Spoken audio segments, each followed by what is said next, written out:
Well, I was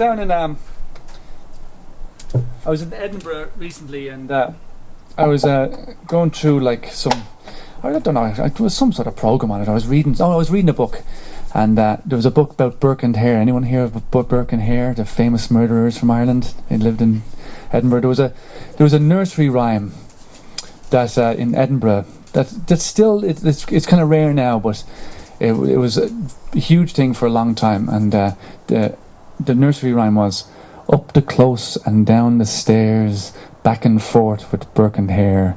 Burke the butcher and Hare's the thief, and knocks the boy that buys the beef." And it was at a time when grave robbing was a big thing.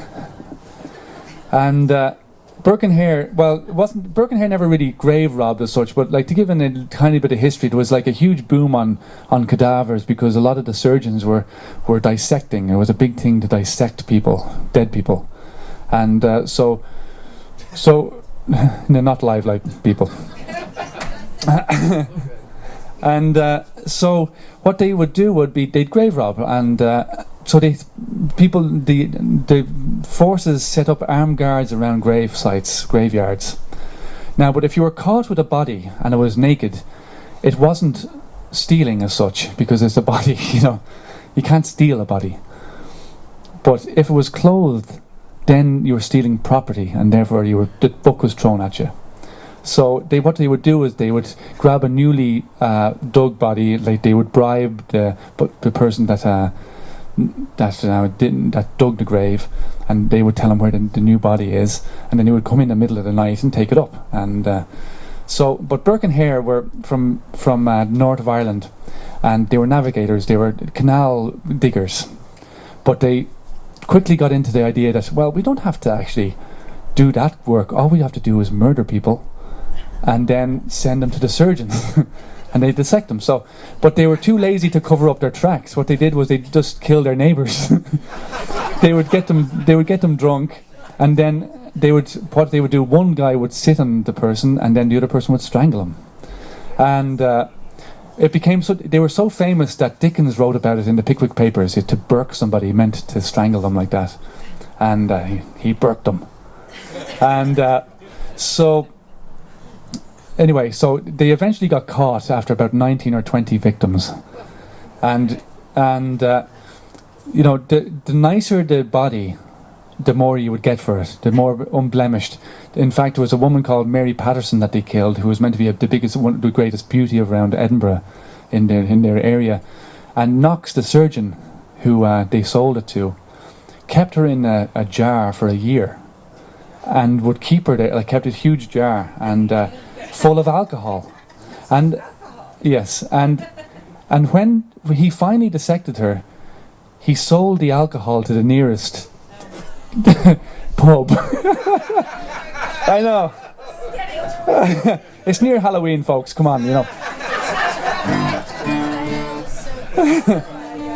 Yeah, image. Imagine all this. So anyway, I wrote a song about it.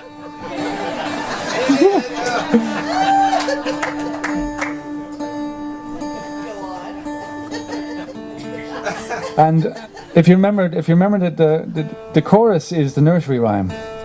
So it's up the close and down the stairs, back and forth with Burke and Hare. Burke the butcher, Hare's the thief, and knocks the boy who buys the beef.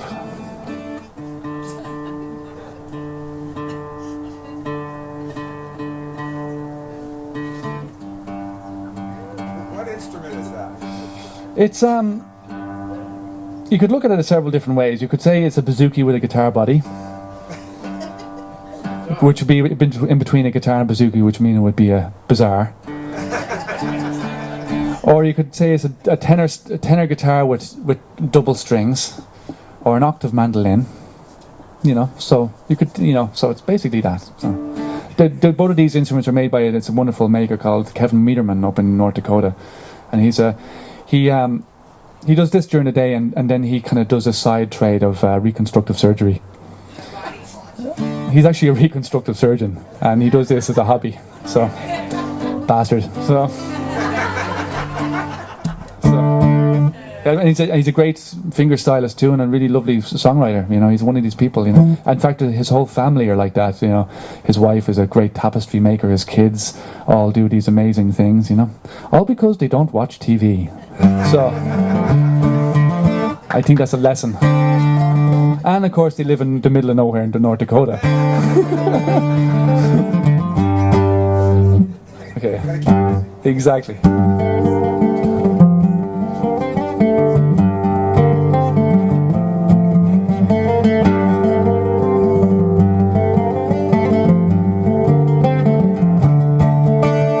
Gentlemen and ladies round a royal mile, wearing nothing but their best and going out in style. But down in Tanner's Close, in the slums of Westport there, shadows in the dark are lurking on the square. Up the close and down the stairs, back and forth go Burke and Hare. Burke the butcher and Hare's the thief, and Knox the boy who buys the beef.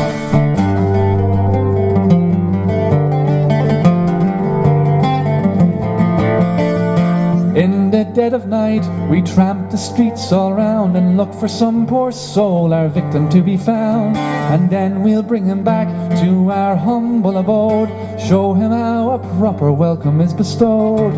Up the close and down the stairs, back and forth go Burke and Hare. Burke the butcher and Hare's the thief, and Knox the boy who buys the beef.